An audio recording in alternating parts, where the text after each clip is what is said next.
Nouriel Roubini is a professor of economics at the New York University Stern School of Business. He has worked with the IMF, the US Federal Reserve, and the World Bank.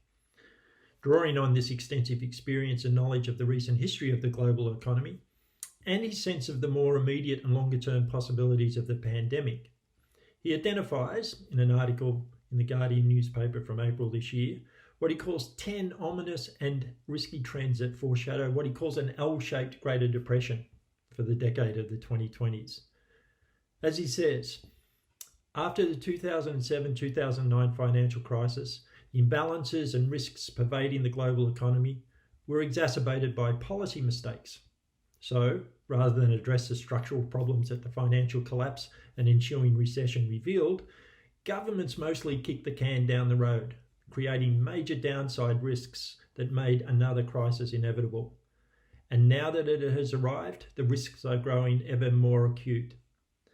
Unfortunately, even if the Greater Recession leads to a lackluster U-shaped recovery this year, an L-shaped Greater Depression will follow later in this decade, owing to these trends that he identifies.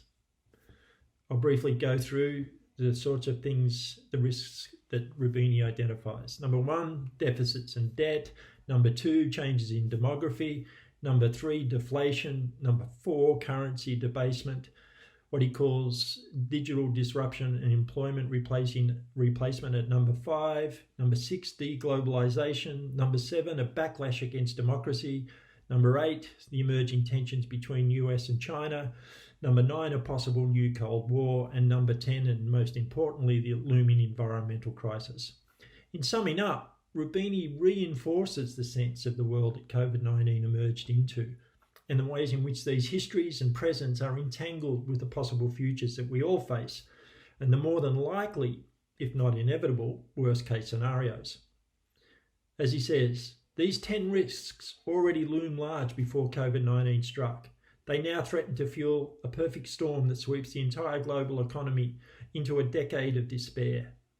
By the 2030s, technology and more competent political leadership may be able to reduce, resolve, or minimize many of these problems, giving rise to a more inclusive, cooperative, and stable international order. But any happy ending assumes that we find a way to survive the coming Greater Depression. There are so many highly inconsequential uncertainties here. We don't pretend that young people and stakeholders in the inner north can impact some of these larger trends and possibilities. But in this theme, we want to engage with these uncertainties to explore the possible futures for the economy and livelihood in the inner north, what these futures hold for young people, and what actions can be taken in the north, and the question of how we add value to ourselves and to each other.